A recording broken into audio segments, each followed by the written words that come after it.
사연자분이 보내주신 이야기 시작해볼게요. 아들 하나와 살고 있는 30대 초반의 남자입니다. 저는 얼마 전까지 아내와 제 아들, 저 이렇게 셋이서 나름대로 단란한 가정을 유지하고 살고 있었습니다. 원래 한 동네에서 살던 소꿉친구인 아내와 저는 결혼을 일찍 하였고 양가의 지원 없이 맨주먹으로 시작을 하였지만 30대가 넘은 최근에는 집도 한 칸 마련하고 이제 남들 사는 만큼은 살 수 있겠다 하여 걱정이 없었습니다. 결혼 초에는 아내의 술버릇 문제로 다툼이 있었지만 아이를 낳고 기르는 과정에서 동지애가 생기게 되었고 서로를 이성으로서 사랑하는 것보다 가족을 사랑하듯 그렇게 살아오고 있었다고 생각합니다. 물론 이성으로 느끼며 따르는 행위 등은 없었지만 조금 다른 느낌으로 충분히 사랑을 나누고 있다고 생각했고 아들은 이제 내년에 초등학교 입학합니다. 아내와 저는 조금 다른 삶을 살아온 사람입니다. 어릴 때는 동네 친구로 만났고 제가 나이가 1살 많습니다. 저는 엄한 부모님 밑에서 부모님이 바라는 대로 삶을 살았고 아내는 자유분방한 학창시절을 보냈습니다. 다들 어릴 때야 그렇듯이 모래놀이도 하고 소꿉놀이도 하고 그렇게 놀이를 하다가 중학생, 고등학생이 되며 인사도 하지 않게 되었습니다. 오며 가며 물론 얼굴은 기억을 하고 있었습니다. 아내는 근방에서 명물에 가까운 여학생이었는데 예쁜 얼굴을 가지고 연예인 지망생을 한다는 이야기도 있었고 화장을 하고 어른들이 놀듯 그렇게 술자리를 가지고 대학생 남자친구를 만난다는 이야기도 있었던 기억이 납니다. 길에서 만나는 아내의 얼굴 위에는 늘 짙은 화장이 되어 있었기 때문에 괜히 눈을 피하곤 했던 기억이 납니다. 물론 아내도 저를 굳이 아는 척 하지 않았습니다. 이름도 가물가물해졌던 20대 초반에 아내를 다시 만났습니다. 그동안 공부만을 하며 부모님이 원하는 대학에 들어간 저는 늦바람이 들어 대학생활을 방탕하게 보냈습니다. 학점은 당연히 바닥이었고 저한테 있는 건 대학 간판뿐이었습니다. 그러던 중 들어간 헌팅 포차에서 아내가 저를 아는 척 하더군요. 그녀의 옆에는 남자가 하나 있었는데 그냥 친구끼리 왔다고 했습니다. 여전히 미인이었고 제 얼굴을 기억하고 있었습니다. 남자들은 예쁜 여자 지인이 있으면 괜히 으쓱해지는 묘한 허세가 다들 있지 않습니까? 예전엔 눈도 마주치지 못했던 제가 그녀의 번호를 따고 연락을 주고받는 일은 생각보다 어렵지 않았습니다.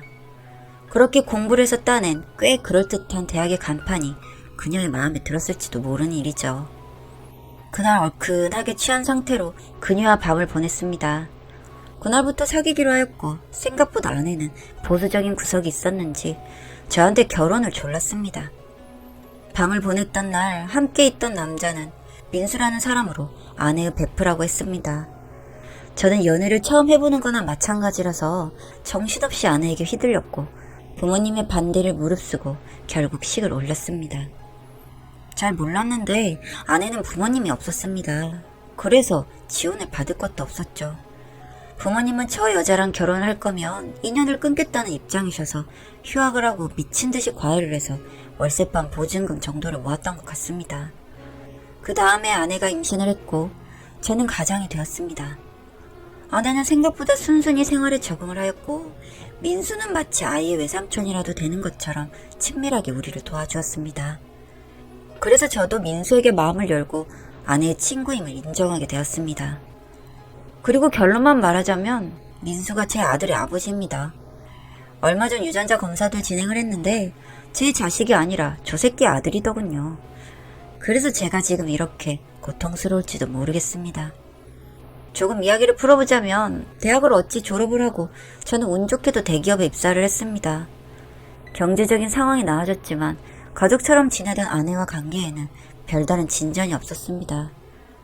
아내는 아이를 낳아도 여전히 예뻤고 제가 대학을 다니던 초반에는 아이를 어린이집에 맡긴 후 밖에서 술을 마시고 들어와 빨갛게 달아오른 얼굴을 하고 있곤 했습니다. 종종 파출소에서도 저희가 전화가 왔었는데 그때마다 저 대신 아내를 데려와 준 것은 민수였죠. 얼마 전 아이가 다니는 유치원에서 전화가 왔습니다. 아이 엄마랑 연락이 안 되는데 아들이 다쳤다고 하더군요. 놀이터에서 떨어졌다고 했는데 다리가 골절되어 보호자가 필요하다고 했습니다. 놀란 마음에 민수에게도 전화를 했는데 전화를 받지 않더군요. 사실 그날 지방으로 출장을 가는 날이었습니다만 연락이 안 나는 날이 어떻게 합니까? 다른 사람한테 업무를 인계하고 급하게 반차를 내 병원으로 찾아갔습니다. 골절도 골절이지만 피부가 찢어져 봉합을 해야 했기에 동의서에 사인을 하고 아이는 수면마취 상태로 치료를 받았죠. 그때 저는 아내와 전화가 되지 않아 울그락불그락한 상태였습니다. 이런 일이 없었는데 이 여자가 왜 이렇게 연락이 안 되냐는 생각이었죠. 그렇게 치료를 마치고 나온 아들을 보니 정신을 차리지 못하는 모습에 제 마음이 찢어지더군요. 순간 아내에 대한 분노도 사그라들고 저는 아이를 차에 태우고 집으로 돌아왔습니다. 그런데 문을 딱 열자마자 지독한 술 냄새와 함께 거실에 널브러져 있는 아내가 보이더군요. 얼마 전 마련한 새 아파트는 남향이라 빛이 참 잘 듭니다. 오후에 햇살 아래 비추는 그 꼴들이 그래서 더 가관이었죠. 와이프는 허연 몸에 시로라기 하나 걸치지 않고 뭐 하나 덮지도 않았습니다. 그냥 엄청난 술 냄새와 함께 바닥에 누워있더군요. 먹다 남은 배달 족발과 술병이 군데군데 넘어져 있었습니다. 그리고 벗은 채로 널브러져 있던 것은 한 사람이 아니었습니다. 그렇게 베프라니 아이의 외삼촌이라니 듣기 좋은 발림을 하던 민수가 함께 있더군요. 남들이 보기엔 어떻게 보일지 모르겠지만 참 생활감이 느껴지는 편안한 모습이더군요. 남편은 제가 아니라 저쪽인 것 같았습니다. 이런 모습을 보고 제정신인 사람이 어디 있겠나 싶지만 저도 피가 거꾸로 솟는 것 같더군요. 아직 아이는 정신을 못 차리고 자고 있는 상태였고 저는 그대로 아이를 방에 들여놓고 문을 잠갔습니다. 벗은 신발을 신은 상태 그대로 걸어 들어가 남자의 벗은 몸을 걷어찼죠. 술이 그렇게 떡이 된 상황에서도 급소를 걷어차인 것은 아팠는지 민수가 비명을 질렀습니다. 그리고 부스스한 모습으로 와이프가 눈을 뜨더군요. 여보! 저는 아무리 실수를 해도 여자를 때린 적은 없는 사람입니다만 배신감에 손을 들어 와이프의 뺨을 쳤습니다. 가죽을 때리는 큰 소리와 함께 금방 여자의 허연 얼굴이 부어오르더군요. 그 옆에서 남자는 웅크린 채 신음만 흘리고 있었죠. 평소에 운동을 하는 것도 아닌데 힘이 솟았는지 벗은 남자의 머리털을 붙잡고 현관까지 질질 끌고 나가 문 밖으로 내동댕이를 쳤습니다. 문을 쾅쾅 두드리는데 무시를 하고 아내를 끌어내 자초지종을 들었죠. 미안해 여보, 이번이 처음이야. 둘이서 술을 먹다가 실수로. 내가 바보고 내가 호구는 맞지만 그 말은 못 믿겠다. 술에 취해 어설프게 짧은 소리를 하는 여자가 정신을 못 차리더군요. 아이가 자는데 큰 소리를 내고 싶지 않아서 조용하게 아내를 다그쳤습니다. 그런데 말이 통하지 않더군요. 그래서 아내를 내버려 두고 밖으로 나갔습니다. 아직까지 밖에서 문을 두드리고 있던 민수놈이 제 멱살을 잡더군요. 저보다 왜소한 사람의 술까지 마신 상태라 쉽게 제압이 가능했습니다. 그놈을 끌고 지하 주차장으로 내려가서 몇 대 때려 주었습니다. 그놈도 절 치길래 쌍방이다 싶어 실컷 때려 주었죠. 분을 풀고 갯값을 물어야겠다는 생각이었습니다. 그렇게 얻어 터지더니 민수놈이 악에 받쳐 줄줄 썰을 풀어놓더군요. 중학생 때부터 친하게 지냈다는 민수놈과 아내는 계속적으로 아내의 남자친구들 눈을 피해 관계를 가져왔던 모양입니다. 아내가 결혼을 한 후에도 그 일은 계속되었고 육체적인 접촉 외에는 애인이라고 할 만한 일을 하지 않아 제 눈을 감쪽같이 속여온 것입니다. 눈이 뒤집히는 것 같아 다시 한번 놈의 가랑이를 걷어차고 머리털을 쥐어 뽑았습니다. 그리고 바닥을 기어다니는 놈을 놔두고 집으로 올라와 아이를 데리고 집을 나왔습니다. 술이 떡이 된 아내는 정신을 못 차리고 잠을 자고 있더군요. 2년을 꿇고 살았던 부모님 집에 들어가 한참을 울었습니다. 아이는 처음 보는 할아버지 할머니 모습에 낯설었는지 함께 눈물을 흘렸습니다.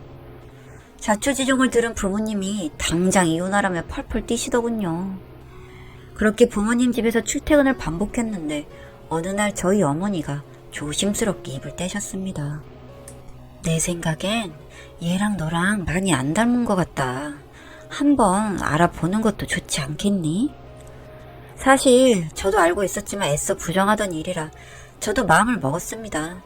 사실 민수와 아내가 불륜을 저지르고 있던 것을 목격한 그날 남자의 머리털을 뽑아 보관한 것이 몇 개 있었거든요. 요새는 참 좋더군요. 법적 효력이 없는 검사라면 본인의 동의 없이도 대충 진행이 가능하더란 말입니다. 그래서 저와 아내의 머리카락과 최후의 보루로 남겨둔 민수의 머리털을 함께 꺼냈습니다. 그리고 제가 애지중지 키워왔던 아이가 제 친아들이 아니었다는 것을 알게 된 것입니다. 하지만 저는 지금까지 키운 적이 있어 제 아들이 아니라는 것을 믿을 수가 없습니다. 자고 있는 모습을 보면 더욱 그렇습니다. 어디 언저리가 절 닮은 것도 같고 아닌 것도 같고 그렇더군요. 그래서 저는 저 검사 결과를 묻고 아내와 이혼 절차를 밟고 있습니다. 이런 이야기를 모르는 아내는 지금까지 저한테 아이를 핑계로 잘못을 빌고 있고요. 저는 법적으로 철저히 준비하여 최대한 적은 몫의 재산을 아내에게 넘겨줄 생각입니다. 제 명의의 집도 지금 매매 절차를 밟고 있습니다. 한동안은 부모님 밑에서 생활할 예정이고요. 아내는 현재 생활고에 시달리고 있는 모양입니다만 제 기억으로는 평생 일이라고는 하지 않던 민수놈도 크게 도움이 되지 않을 것이라 생각이 듭니다. 저는 인생에 큰 굴곡을 겪었다고 생각하고 남은 삶을 아이와 함께 살아갈 생각입니다.